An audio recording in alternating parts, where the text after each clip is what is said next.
Shalom, selamat pagi Bapak Ibu. Oke. Sebentar lagi kita akan merayakan Natal. Dan kalau kita merenungkan,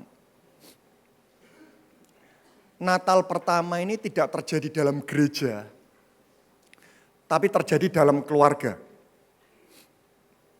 Ya, kelahiran Yesus pertama itu bukan di dalam institusi gereja, tapi di dalam keluarga. Karena itu kenapa saya meyakini jika kita ingin menghidupi cara kerja Tuhan, maka yang harus merasakan Natal dulu itu adalah konsentrasi kepada keluarga kita. Bapak Ibu setuju dengan hal ini? Buat apa kita merayakan, memang tidak salah sih kita merayakan Natal bersama-sama, tetapi sekali lagi konsentrasi Tuhan itu Dia lahir, dan itu adalah sebuah perayaan Natal bagi sebagian besar banyak orang Kristen. Dan itu ternyata lahir di keluarga. Karena itu kenapa saya meyakini setiap Natal itu adalah sebuah momentum buat kami. Kami mau mengevaluasi kehidupan kami di masa lalu. Dan harus ada injeksi-injeksi dan budaya positif yang kami tambahkan dalam rumah tangga kami. Nah, oleh karena itu, izinkan saya pagi hari ini, saya ingin menyampaikan topik tentang keluarga dan rumah tangga, Bapak Ibu. Ya, saya percaya ada banyak lini dalam kehidupan kita yang harus mengalami breakthrough dan protection. Tetapi sungguh keluarga ini menjadi menjadi satu-satunya prioritas pertama kali di mana Tuhan ingin memulihkan kehidupan kita. Saya beri judul firman saya hari ini adalah kasih dan hormat. Siapa di sini yang belum menikah? Bisa tolong angkat tangan? Yang sudah menikah, tolong jangan angkat tangan. Ya, yang belum menikah, oke. Yang belum menikah boleh saling melihat, mungkin itu adalah calon saudara, gitu. Ya, jangan pilih orang yang sudah tidak mengangkat tangan. Itu jatahnya sudah tidak ada lagi, sudah, ya. Nah, anggap saja buat yang belum menikah ini adalah prakonseling. Ya, nah. Saya sudah menikah 9 tahun, jangan sudahlah, baru menikah 9 tahun. Dan saya baru menikmati pernikahan saya ini 3 tahun terakhir, Bapak Ibu. Ya, jadi pernikahan saya usia 0 sampai 6 tahun itu berderai air mata betul. Sebelum saya menikah, saya sudah jadi konselor pernikahan. Dan itulah yang membuat kenapa saya tidak menikah. Ya, karena saya mendengar permasalahan pernikahan itu rumit, memusingkan, sehingga sampai satu titik waktu itu calon istri saya kata, kapan kok? Tunggu. Kenapa saya ngelihat menikah itu rumit? Dan waktu saya menikah, saya berpikir saya lebih mudah menjalani, tapi ternyata tidak mudah juga. 6 tahun pernikahan kami itu berderai air mata betul, Pak. Tetapi karena itulah kenapa hari ini saya ingin menyampaikan. Siapa yang di sini setuju bahwa menikah itu susah? Tidak ada, ya udah kita langsung doa berkat. Ya kan? Saya survei kepada semua orang. Mulai dari orang yang sudah lama menikah, hamba Tuhan terkenal. Saya selalu tanya pembicara-pembicara pernikahan, saya selalu tanya, Pak, menikah susah atau mudah? Selalu dari semua topik pernikahan, saya simpulkan 3 kata, menikah itu susah. Jadi persiapkan diri Anda yang belum menikah. Ya, kalau Anda kepingin lebih mengandalkan Tuhan, cepatlah menikah. Ya, semakin susah kita semakin lebih mengandalkan Tuhan. Nah, kenapa menikah itu susah? Coba kita lihat, kita survei. Bertanyalah kepada semua orang yang belum menikah. Apakah mereka mau menikah? Jawabannya apa Bapak Ibu? Mau. Selalu. Saya tanya kepada setiap anak muda, maukah menikah? Mau. Tapi survei membuktikan 70% orang yang sudah menikah ingin bercerai. Itu bukti. Kebetulan gereja kami, ini 100% semua ikut komsel. Dan suatu ketika kami mengadakan riset di gereja kami. Ya. Berapa persen orang yang sudah menikah sempat terpikir untuk bercerai? Kami mengadakan survei. Jadi ada komsel khusus keluarga, kami survei. Suaminya, istrinya kami survei. Dan ternyata kami menemukan data, itu 70% orang yang sudah menikah ingin bercerai. Saya percaya di tempat ini ada di antara Bapak Ibu yang sempat terpikir terpikir saja untuk bercerai. Kalau tahu pernikahan seperti ini, mulai dulu saya tidak mau menikah, Pak. Tetapi puji Tuhan sampai detik ini rekor di gereja kami masih 0 dalam perceraian. Saya berdoa sampai Tuhan Yesus datang, rekor ini tidak pernah terpecahkan. Ya. Karena itulah kenapa saya merenungkan. Kenapa menikah itu susah? Buktinya semua orang yang sudah menikah 70% ingin bercerai. Kenapa menikah itu susah? Karena menikah itu adalah sebuah proses. Di mana kita dipaksa tidak boleh berfokus kepada diri sendiri. Ini yang tidak mudah. Saudara setuju dengan hal ini? Buat yang menikah? Menikah itu adalah proses di mana kita 40 tahun dipaksa untuk berfokus memikirkan pasangan kita. Itu tidak mudah. Manusia itu terbiasa memikirkan diri sendiri. Dan menikah itu 40 tahun. Lihat. Karena itu kenapa setiap kali saya mau memberkati pernikahan, saya selalu tanya kepada yang menikah. Pak, menikah ingin dapat apa? Kebahagiaan. Lalu saya tanya ibunya, Bu, menikah ingin dapat apa? Kebahagiaan. Oke, kalau dua-duanya sama-sama ingin mendapat, dua-duanya tidak sama-sama mendapat. Menikah itu memberi kebahagiaan. 40 tahun. Beritahu pasangannya, mulai hari ini fokusku membahagiakanmu. Kenapa pernikahan itu konflik tidak ujung selesai? Karena suami mengatakan kepada istri, bahagiakan aku, puaskan aku. Yang istri mengatakan, bahagiakan aku, puaskan aku. Dua-duanya sama-sama ingin mendapat, dua-duanya tidak sama-sama mendapat. Karena itu kenapa pernikahan itu hanya untuk orang dewasa. 40 tahun. Saya ingat 6 tahun pertama pernikahan kami, kenapa berderai air mata? Saya mengatakan pada istri saya, bahagiakan aku. Istri saya mengatakan, bahagiakan aku. Dua-duanya sama-sama ingin mendapat, dua-duanya tidak sama-sama mendapat. Saya baru tahu tentang esensi pernikahan itu setelah tahun ke-7. Ternyata menikah itu memberi kebahagiaan. Mulai saya mengatakan, sayang, kamu suka cerewet? Suka, cerewetlah. Aku belajar menikmati kecerewetanmu. Loh karena dulu di 6 tahun awal pernikahan kami, saya katakan jangan cerewet, tambah cerewet. Makin dilarang makin tertantang. Saat ini setiap kali nanti saya tunjukkan ya, istri cerewet itu anugerah. Siapa di sini istrinya cerewet? Ya, itu kalau istri Anda tidak cerewet ada 2 kemungkinan. Yang pertama menikahnya baru 3 bulan. Ya, yang kedua istri Anda tertekan. Sediam-diamnya wanita waktu menikah pasti cerewet. Menikah itu 40 tahun kita berfokus pada pasangan kita dan itu tidak mudah. Kenapa menikah itu susah? Bekerja tidak cocok bisa pindah enggak? Bosan bisa cuti enggak? Menikah tidak cocok bisa ganti enggak? Kalau bosan bisa cuti? Sayang aku cuti ya hari ini ya menikah. Tidak bisa. Menikah itu butuh daya tahan.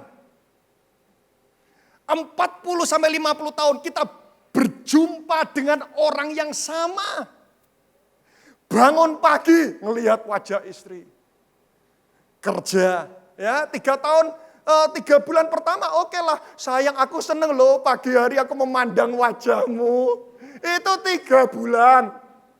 Tapi setelah itu pagi. Wajah istri lagi. Malam tidur wajah istri lagi. Plus semua kelemahannya. Menikah itu lari maraton. Butuh durability. Ketemu dengan orang yang sama. Dengan semua titik kelemahannya. Dan kita tidak bisa cuti 40 tahun. Jadi kalau saya bayangkan. Kuliah itu ada UTS UAS-nya. Kuliah itu 1 semester. Itu 1 bulan libur. 4,5 bulan belajar, setengah bulan ujian. Itu aja banyak mahasiswa komplain. Menikah itu 40 tahun setiap hari ujian terus. Kenapa menikah itu susah? Menikah itu butuh kreativitas. Suatu ketika saya diingatkan Tuhan. Kerja saja perusahaan, tidak ada kreativitas ditinggalkan orang. Menikah itu 40 tahun, butuh kreativitas. Ayo coba siapa di sini dulu waktu tahun awal pernikahan, waktu istrinya ulang tahun, wah sembunyi-sembunyi, siapkan kado jam 12 malam, happy birthday to you, ya. Tahun pertama, tahun kedua, setelah 15 tahun. Wes gak usah lah ya.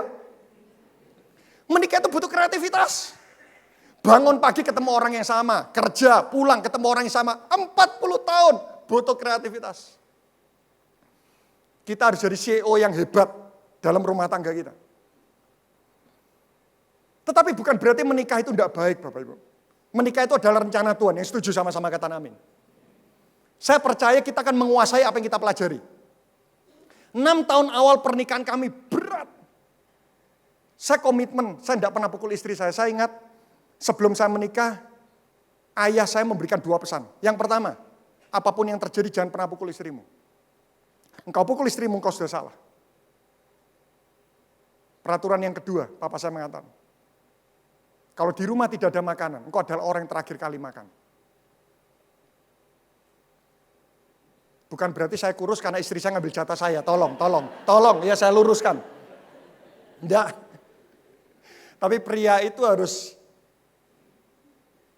berkorban yang pertama. 6 tahun. Saya tengkar, istri saya ini jawatannya rasul, nabi, guru. Rasul, hebat dalam melihat jauh. Nabi, detail dalam melihat kesalahan. Guru, teratur dalam memberikan alasan. Ayo. Itu saya debat sama istri saya. Sudah saya kibarkan bendera putih sudah. Ngeri, sudah. 6 tahun awal pernikahan kami saya pernah tengkar hebat. Karena kami sama-sama strong leader. Kami sama-sama pemimpin. Istri saya S2. Dosen. Teknik industri lagi. Itu teratur betul. Tahun awal pernikahan kami saya marah betul. Saya pukul istri saya tidak bisa. Saya pukul meja, kaca pecah. Besok saya harus beli kaca lagi. Kali kedua saya marah betul, saya tidak mau pukul kaca. Saya pukul pintu.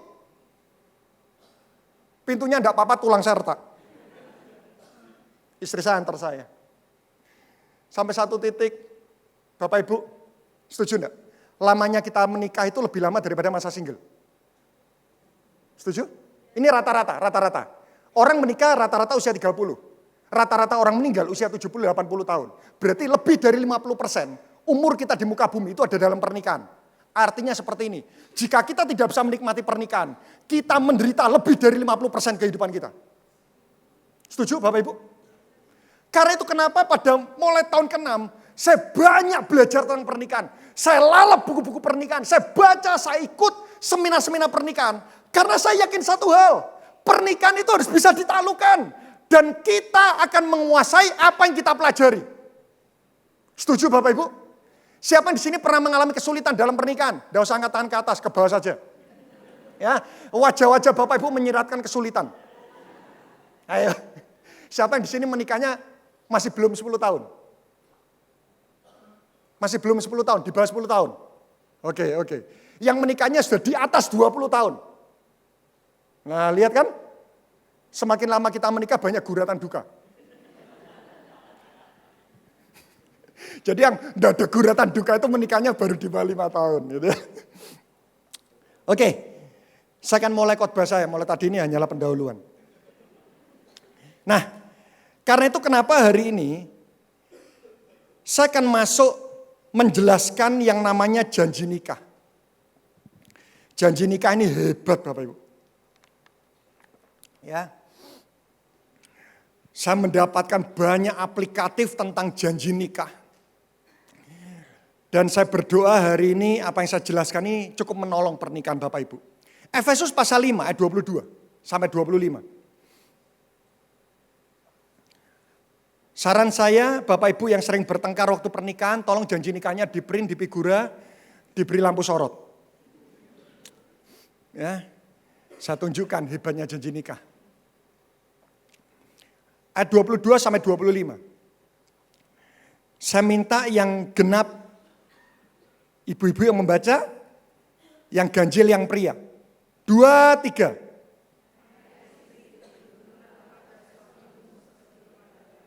Dua, tiga pria, 2, 3. Karena suami adalah kepala istri, sama seperti Kristus adalah kepala jemaat. Dialah yang menyelamatkan tubuh. 24, wanita.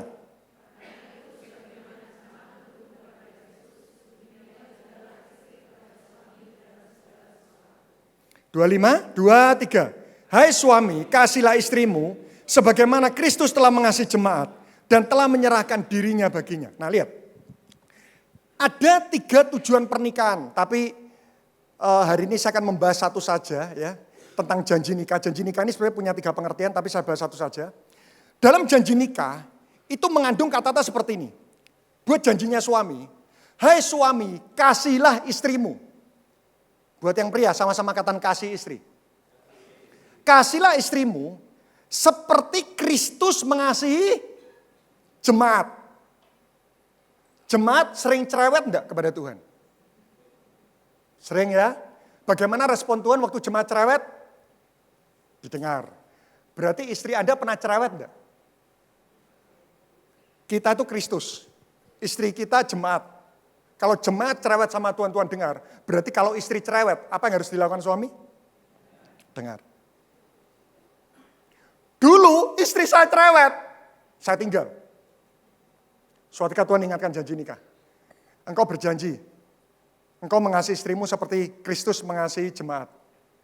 Berarti mulai saat itu saya merenungkan respon saya terhadap istri saya itu seperti respon Kristus terhadap jemaat. Ya, jadi nanti pulang dari tempat ini yang suami katakan sama istrinya, sayang aku cinta kamu. Tolong yang wanita jangan buru-buru cepat percaya. Tanya, seperti apa cintamu kepadaku? Lalu yang suami menjawab, seperti Kristus cinta jemaat. Ya, berarti kalau istri cerewet yang harus dilakukan suami apa? Didengar. Cintaku sama kamu itu seperti Kristus mencintai jemaat. Wah. Ya, suami mengasihi istri. Janjinya istri menghormati suami sama seperti jemaat menghormati Kristus. Berarti sekali lagi bayangan keluarga itu seperti ini. Yang suami jadi Kristusnya, yang istri jadi jemaatnya. Amin Bapak Ibu. Cintanya suami terhadap istri itu seperti Kristus terhadap jemaat. Rasa hormat jemaat, rasa hormat istri terhadap suami itu seperti jemaat menghormati Tuhan. Berarti boleh enggak istri menjelek-jelekan suami, menghina suami? Enggak boleh. Istri menghina suami itu seperti jemaat menghina Tuhan. Nah, kenapa dikatakan suami mengasihi istri, istri menghormati suami? Kenapa kok tidak janjinya dua-duanya sama-sama mengasihi? Suami mengasihi istri, istri mengasihi suami. Atau suami menghormati istri, istri menghormati suami. Kenapa perintahnya kok beda? Tuhan menyuruh suami kasih istri, Tuhan menyuruh istri menghormati suami. Kenapa kok beda? Sampai satu titik saya percaya firman Tuhan itu tidak ada yang salah. Saya renungkan, ternyata seperti ini. Janjinya ini tidak boleh terbalik. Kenapa diminta istri menghormati suami? Karena ternyata bahasa kasih suami secara umum itu adalah hormat. Suami itu makin dihormati, dia semakin merasa dikasihi. Beda dengan wanita. Wanita itu bahasa kasihnya itu adalah kasih. Jadi wanita semakin dikasihi, dia semakin merasa disayangi. Bahasa kasih pria itu adalah hormat. Saya beri contoh. Siapa di sini bapak-bapak yang pernah mendengar Anda dipanggil orang lain dengan sebutan halo bos? Pernah? Halo bos. Pernah Bapak Ibu? Dulu saya merenungkan, kenapa ya tiba-tiba ada orang panggil halo bos? Loh saya bingung. Saya gaji aja tidak. Kenapa dia panggil saya bos?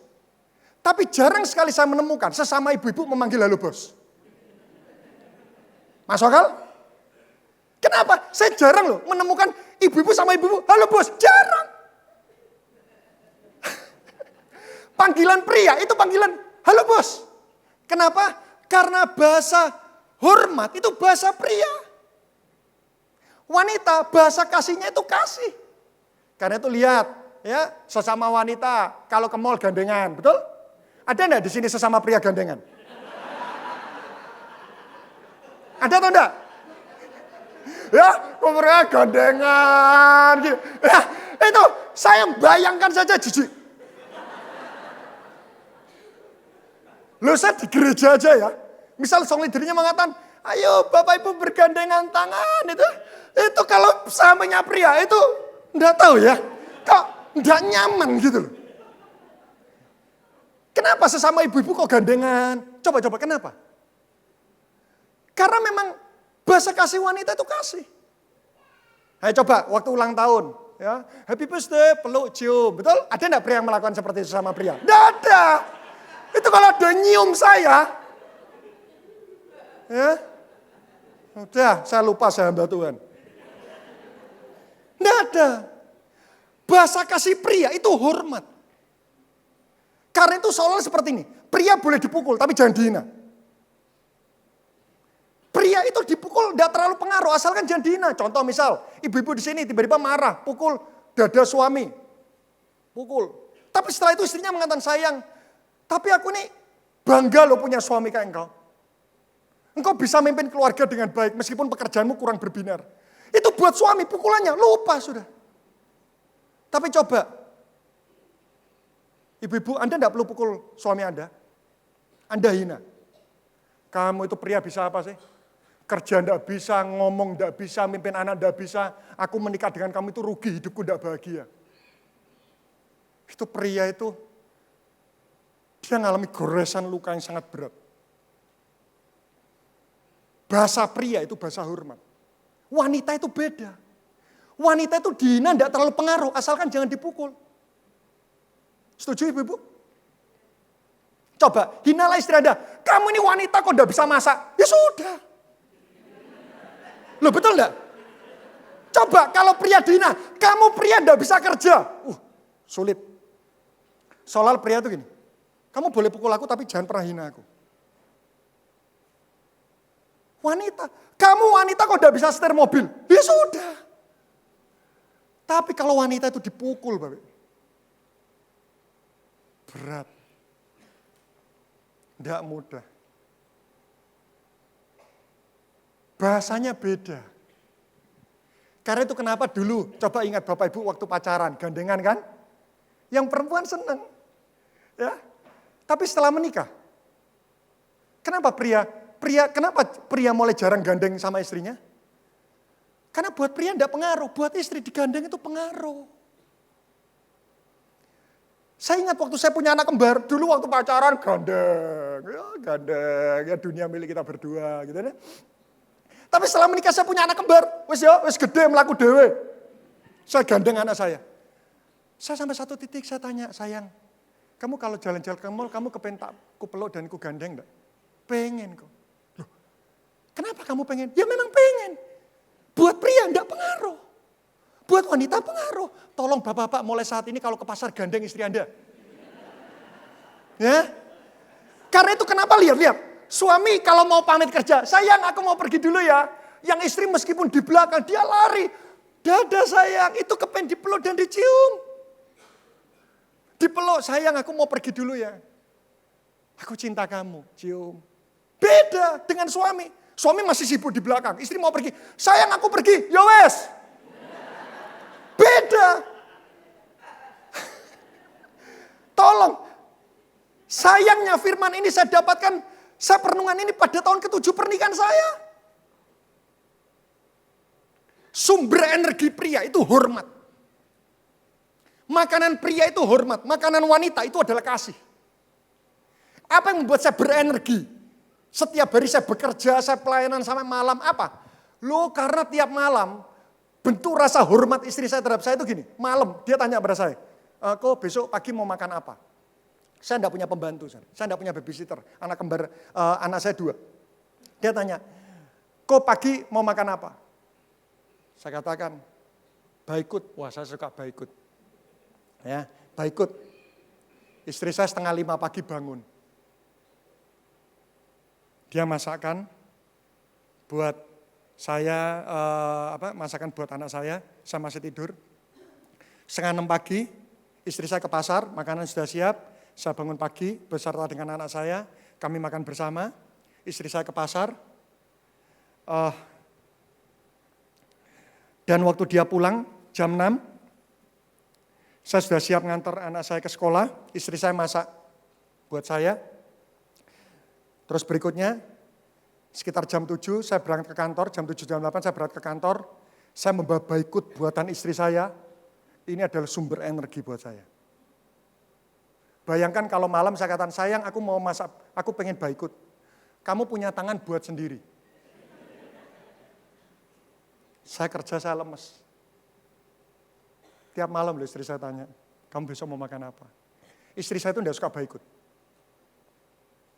Dia kalau buat baikut itu hanya untuk saya. Saya sama istri saya makanannya kami bertolak belakang. Saya suka nasi kemerotok, istri saya suka nasi yang lembek. Ya, karena saya berasal dari keluarga yang pas-pasan, jadi beras kami beras murah. Jadi kalau saya makan nasi lembek, saya ini nasi apa bubur? Gitu. Istri saya seneng makan nasi itu kemerotok. Gitu. Nah, dan setiap kali masak, seringkali istri saya itu masak nasi itu kemerotok. Lemari baju kami itu kecil. Ya, saya tidak mengatakan kecil lah ya. Ya, cukup lah ya. Dan saya sama istri saya sudah komitmen kita tidak akan pernah ganti lemari baju, kecuali kalau roboh. Jadi kalau baju kami sudah penuh sesak, kami tidak akan beli lemari lagi, itu komitmen kami. Yang sudah lama tidak dipakai, tolong dong, sumbang atau jual atau apapun lah, untuk bantu orang. Sehingga baju-baju saya itu kalau masuk ke dalam lemari, yang sudah diserika itu lungset lagi, kusut lagi. Dan setiap malam sebelum saya planet, istri saya selalu tanya, paginya, kok nanti malam kamu mau pakai baju yang mana? Yang ini. Istri saya ambil dan dia serikakan. Saya pakai baju ini, itu sumber energi buat saya. Bayangkan kalau, sayang tolong setrikakan, kamu punya tangan serika sendiri. Lemes saya. Saya gagal bekerja, saya pulang. Sayang, aku hari ini gagal loh pelayanan. Memang kamu itu memang tidak bisa apa-apa, aku hidup dengan kamu itu sangat susah sekali. Besoknya saya kerja, saya lemes. Tapi contoh misal waktu saya pulang, sayang aku hari ini gagal bekerja. Kok sudahlah enggak apa-apa. Misal dalam pekerjaan, misal kamu kurang berbinar tapi kamu hebat dalam memimpin rumah tangga. Memang aku hidup dengan kamu itu susah, tetapi hidup dengan suami di luar kamu hidupku pasti akan lebih susah. Perkataan itu membuat saya ngatakan jam kantor jam 9, saya masuk jam 4 pagi. Enggak, energi full. Sama yang perempuan juga. Kita pukul istri kita sakiti istri kita. Pagi bangun, tidak punya energi buat masak. Karena itu kenapa tiap malam Bapak Ibu, kalau saya ada di rumah, sebelum saya tidur 45 menit, saya pijitin istri saya. Loh, itu bentuk pelayanan saya kepada Tuhan. Loh, setuju enggak ibu-ibu? Ya ibu-ibu takut. Kenapa saya pijitin istri saya? Istri saya bangun 4:30 pagi. Saya masih tidur. Dia jaga anak saya, dia ajarin loh. Ngajarin anak pria kembar sekolah hari-hari ini susah loh. Dia ngajarin anak saya, dari mana dia dapat energi. Tiap malam saya pijitin. Saya sudah 9 tahun pijitin istri saya. Saya tahu titik-titik akan memberikan energi buat istri saya. Saya pijitin, waktu saya pijitin, itu bentuk rasa cinta saya terhadap istri saya. Saya sedang memberikan energi buat istri saya. Besok bangun pagi ke pasar masak baikut. Suatu ketika ada ibu-ibu, bisa enggak jam ini di-pause sebentar, gitu bisa enggak ya? ini masih cukup banyak. Nah, suatu ketika ada ibu-ibu yang dia datang kepada saya, Pak, suami saya ini enggak bisa apa-apa, Pak. Gimana Pak, boleh ditukar tambah? Duh, tukar tambah. Saya tanya, kenapa Bu? Setelah dia kerja enggak bisa, semua enggak bisa. Bisa enggak saya buang? Saya bingung karena memang waktu itu saya ngelihat memang suaminya, talentanya semuanya memang kurang. Tiba-tiba saya diingatkan, Bu Anda punya handphone? Punya. Handphone Ibu fiturnya banyak enggak? Banyak, oke. Kalau handphone Ibu baterainya 0%, kira-kira apa yang Ibu lakukan? Ya dicas Pak. Loh kenapa enggak Ibu buang? Ya kan berfungsi sebetulnya. Dicas Pak. Saya katakan, suami Ibu baterainya 0%. Caslah suami Anda. Bagaimana cara ngecas suami? Hormat. Sama suatu ketika saya melihat ada seorang suami dia konseling. Pak, saya ini sudah menikah seperti saya tidak menikah Pak. Kenapa saya tanya. Istri saya nyuci baju sendiri, saya nyuci baju sendiri. Loh ini betul Bapak Ibu. Istri saya nyetrika, saya suruh nyetrika sendiri. Istri saya jemur, saya suruh jemur sendiri. Pak, saya ini seperti tidak menikah Pak. Percuma buat saya menikah. Saya tanya, Pak, baterai istri Anda 0%, dia butuh dicas. Bagaimana cara ngecas istri? Kasih dia. Jadi bukan waktu suami kita tidak punya energi, itu malah dihina, baterainya swak.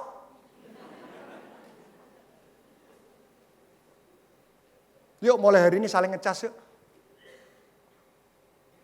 Bagaimana cara ngecas istri? Kasih. Bagaimana cara ngecas suami? Hormati.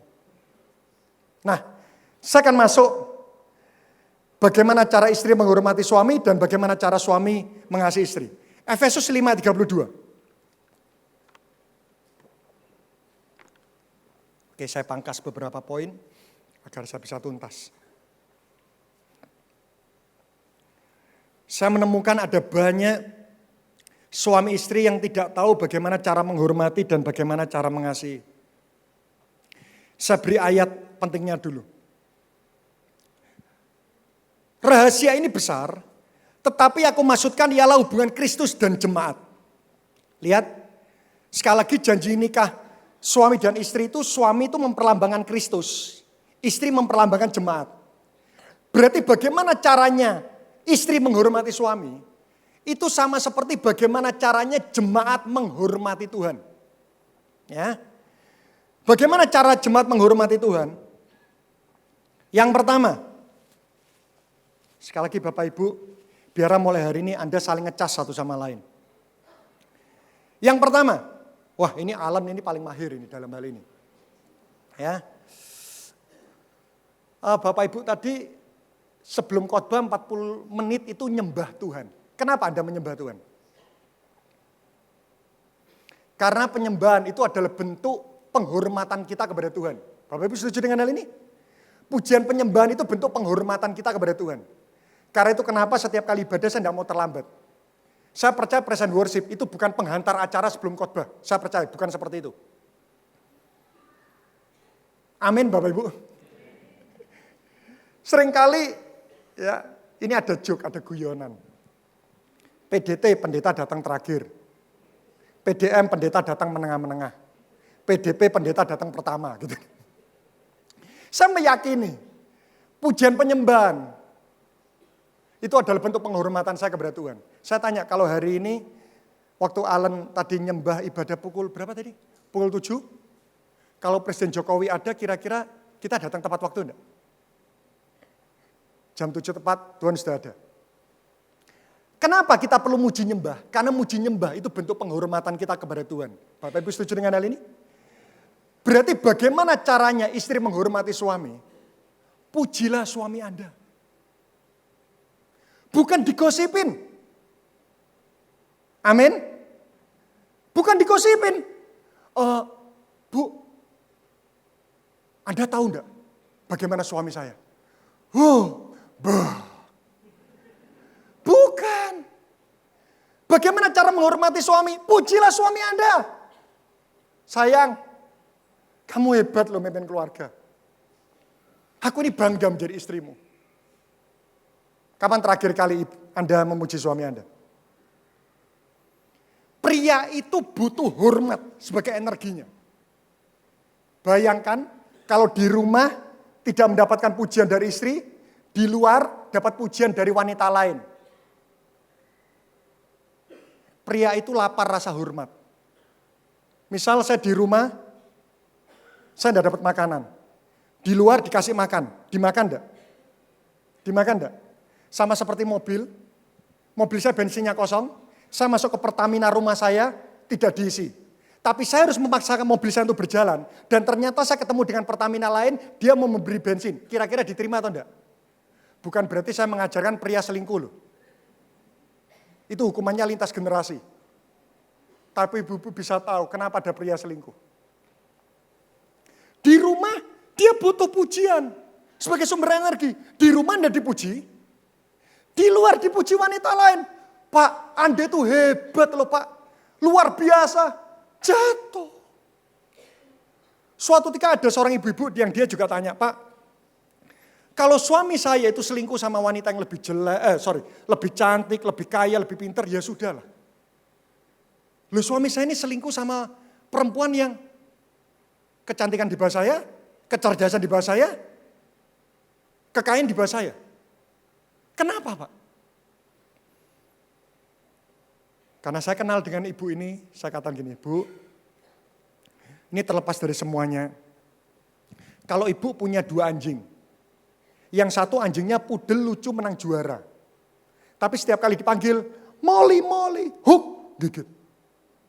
Yang satu anjingnya anjing kampung, jelek. Tapi dipanggil, Dugi, Dugi, datang jilat-jilat. Kira-kira anjing mana yang lebih Bapak Ibu ingin pelihara? Yang pertama atau yang kedua? Akhirnya saya beritahu ibu paham maksud saya? Sekali lagi bukan saya mengajarkan pria selingkuh loh.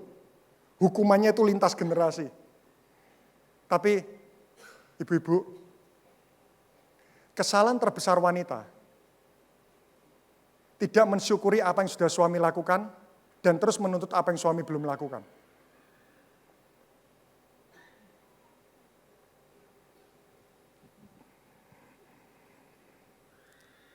Pujilah suami Anda. Tapi mujinya juga yang normal Bapak Ibu ya. Gigimu ganteng.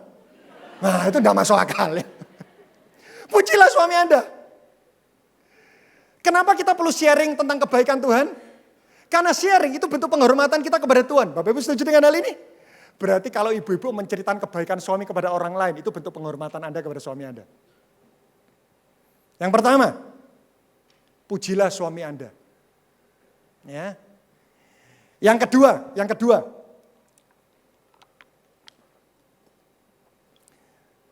Kenapa Alan kok melayani Tuhan? Kenapa sih? Karena pelayanan itu bentuk penghormatan kita kepada Tuhan.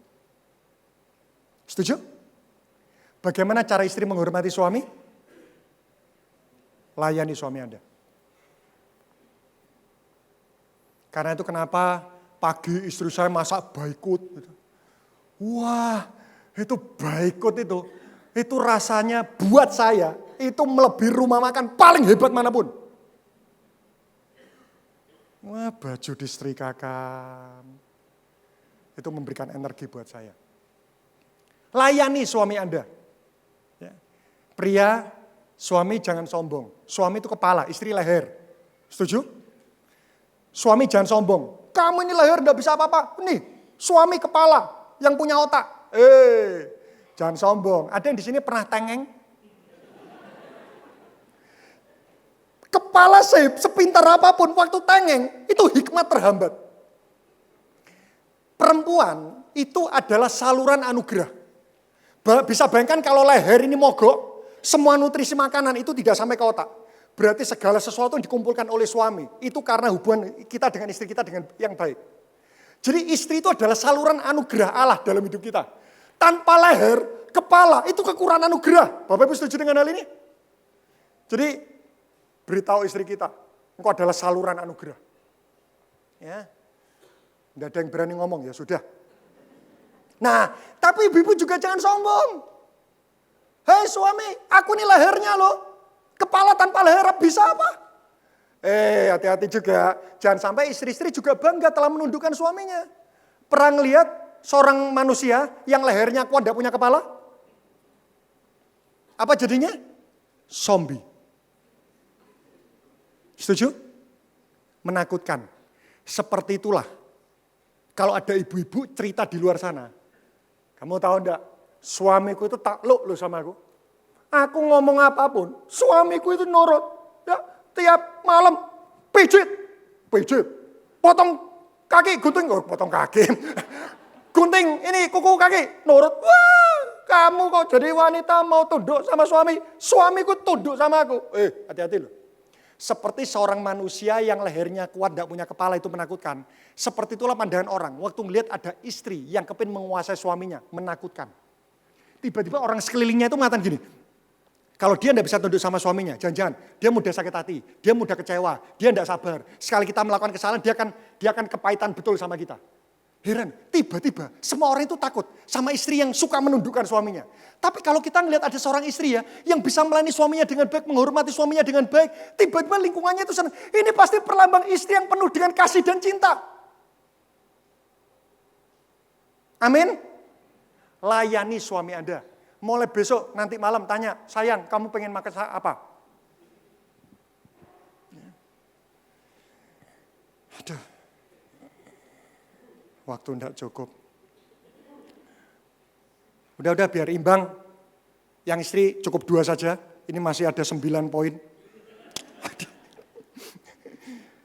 Saya kepada suami aja deh ya, biar saya tetap bisa on time. Sekali lagi, bagaimana cara istri menghormati suami? Yang pertama, puji suami Anda ya. Yang kedua, layani. Sudah, saya beri 2 itu aja. Nanti saudara di rumah bayangkan bagaimana cara jemaat menghormati Tuhan. Seperti itulah istri menghormati suami. Nah sekarang tugasnya yang suami. Mulai tadi suami guyang-guyu, bilang sama istrinya dengarkan. Gitu. Nah sekarang yang suami ya. Bagaimana caranya suami mengasihi istri? Yang pertama, ini hal yang simple, tapi jarang dilakukan oleh suami. Padahal dampaknya ini luar biasa. Saya yang 6 tahun saya tidak melakukan. Yang pertama, mendengarkan setiap keluhan istri. Ya. Mendengarkan setiap keluhan istri.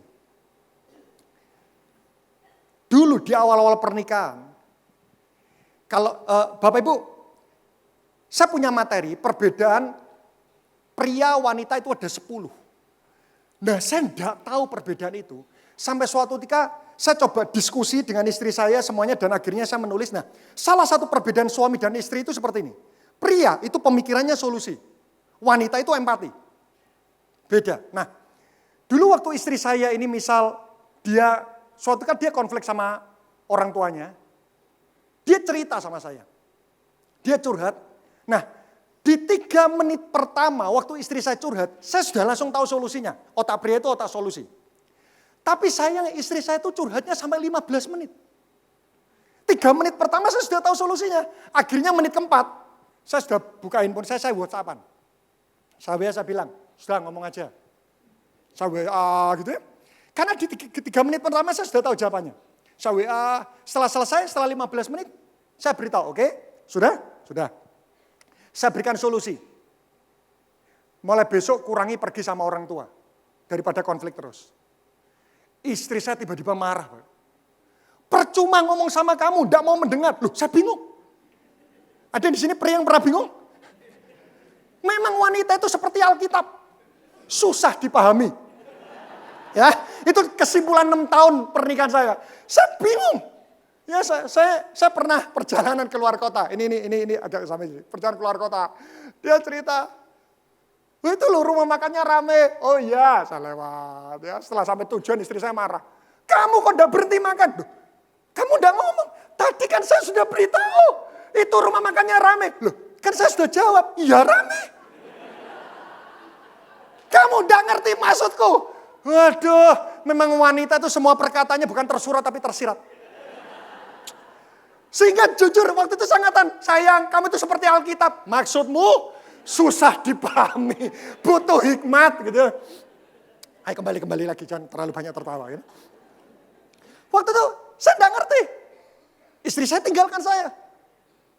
Percuma memang cerita sama kamu kok. Loh saya tanya, loh kenapa? Kamu tidak pernah mau mendengar. Saya katakan jujur waktu saya marah. Saya bisa mengulang semua perkataanmu. Dan buktinya saya sudah memberi solusi kok. Ditinggal. Dan itu terjadi sering kali sampai satu titik jujur. Saya ini khawatir kalau istri saya curhat. Karena saya sudah dengarkan baik-baik, saya kasih solusi, istri saya tetap marah. Sampai suatu titik, saya mulai renungkan. Oh pria itu solusi, wanita itu empati. Akhirnya saya coba praktek.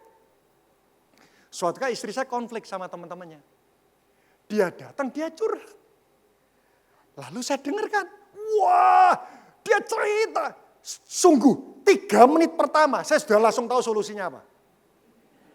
Tapi ingat wanita itu empati bapak-bapak. Istri saya cerita, wah kalau biasa saya WhatsApp-an, saya tinggal handphone, saya pandang betul istri saya.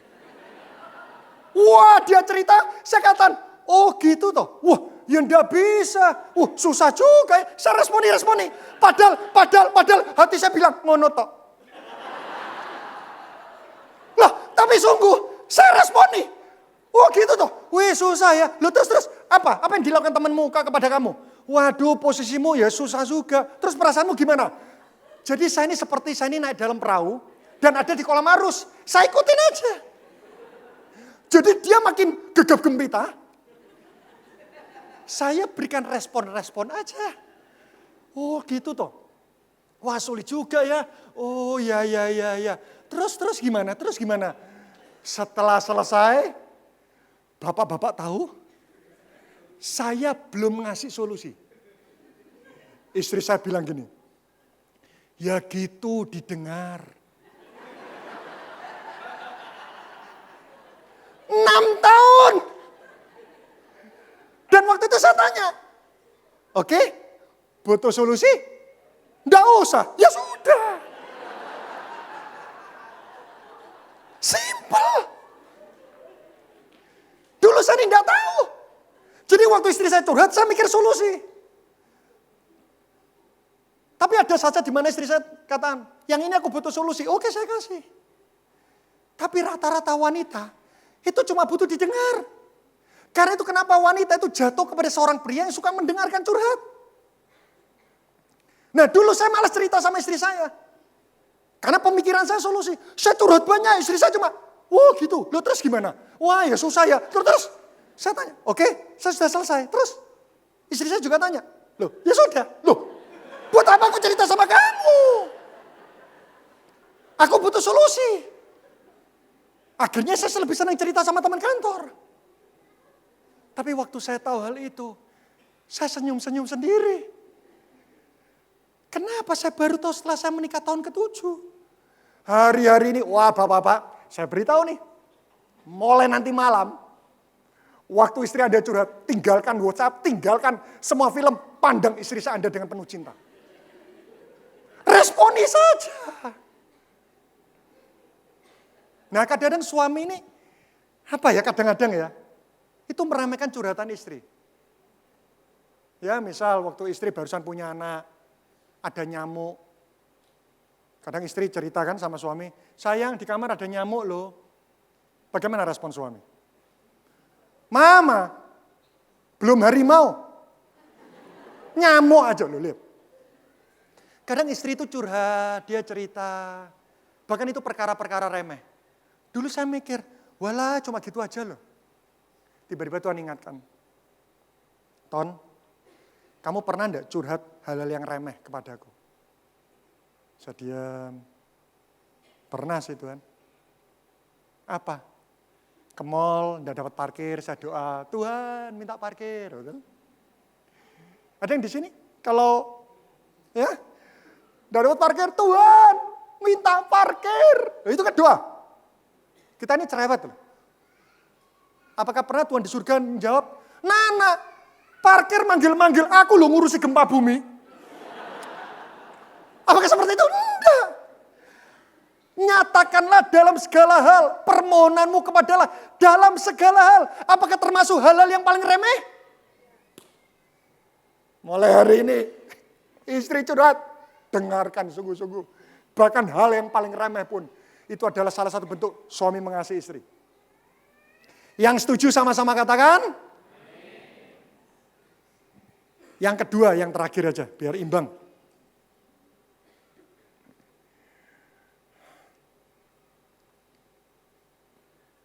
Sebentar, saya pilih poinnya. Ini aja deh. Perkataan suami bisa dipercaya. Ya. Wanita itu paling sulit pulih kalau pria itu berbohong. Karena itu kenapa kalau pria itu selingkuh, wanita untuk memaafkan itu tidak mudah. Apa yang membuat kita ini merasa dicintai Tuhan? Karena perkataan Tuhan itu bisa dipercaya. Bapak Ibu setuju dengan hal ini? Apa jadinya kalau perkataan Tuhan itu tidak bisa dipercaya? Kita tidak merasa dicintai Tuhan. Karena itu salah satu cara suami mengasihi istri itu adalah dia melepaskan sebuah janji. Aku mencintaimu sampai mati. Wah itu bentuk rasa cinta suami terhadap istri. Dulu saya tidak ngerti hal ini Bapak Ibu. Seringkali waktu kami konflik, saya tinggalkan konflik itu tanpa memberi janji kepastian. Suatu ketika saya tanya istri saya, sayang, ayo kamu evaluasi apa yang kamu tidak sukai tentang aku. Istri saya ngatakan seperti ini, kamu tahu apa yang tidak aku suka? Setiap kali kita konflik, kamu selalu tinggalkan dan kamu tidak pernah memberikan janji kepastian. Saya merenungkan. Waktu kita ngalami masalah, yang membuat kita aman, karena Tuhan memberikan janji dalam hidup kita. Bapak Ibu setuju dengan hal ini? Begitu pula, bagaimana cara suami itu mengasihi istri? Setiap kali konflik, tinggalkan janji kepastian. Sayang, aku janji, dalam hidup ini, hidupku ini akan lebih harus berkorban daripada kamu berkorban. Dalam hidup ini jangan pernah khawatir masalah uang. Percayalah, aku akan bekerja sekuat tenaga untuk memelihara kehidupanmu. Wanita bohongi pria itu gini, mudah melupakan. Pria itu gini, hidup di masa kini dan masa depan. Wanita hidup di masa kini dan masa lalu. Karena itu kenapa wanita itu suka mengevaluasi. Pria itu mudah melupakan masa lalu, tapi dia selalu melihat masa depan. Karena itu kalau pria itu pernah membohongi wanita, wanita itu susah sekali memaafkan. Karena dia selalu mengevaluasi, dia selalu lihat ke masa lalu. Pria itu selalu melihat ke depan, sudahlah yang di belakang tidak usah dilupakan, tidak usah diingat, sudah memandang aja ke depan. Wanita, salah satu perbedaan pria dan wanita, itu adalah wanita bisa mengandung. Betul? Ada yang di sini pria bisa mengandung? Wanita itu bisa mengandung. Nah lihat, pria itu menanamkan sigot. Sigot itu ukurannya 0,005 mm. Dikandung, pria itu sudah lupa kapan aku menanam sigot. Ya, itu kapan? 9 bulan kemudian berwujud bayi 50 cm. 10.000 kali lipat wanita itu mengandung. Karena itu kenapa hati-hati, kalau pria menanamkan sesuatu hal yang baik, 9 bulan lagi engkau akan menerima berkas-berkasnya 10.000 kali lipat. Tapi kalau kita menanamkan sesuatu yang buruk, 9 bulan lagi engkau akan dibalas 10.000 kali lipat. Wanita itu mengandung. Karena itu kenapa buat seorang pria, sekali dia melepaskan janji, itu kan memberikan sebuah keamanan dan kenyamanan buat seorang istri. Tenang, selama aku hidup, percayalah, hidupmu akan lebih baik. Pria itu selalu membutuhkan gini, pria itu selalu dibutuhkan untuk melepaskan janji. Karena itu kenapa yang kedua Bapak Ibu, perkataan kita bisa dipercaya. Amin. Setiap kali konflik, tinggalkan sebuah janji kepastian. Oke, mari kita berdoa. Ya.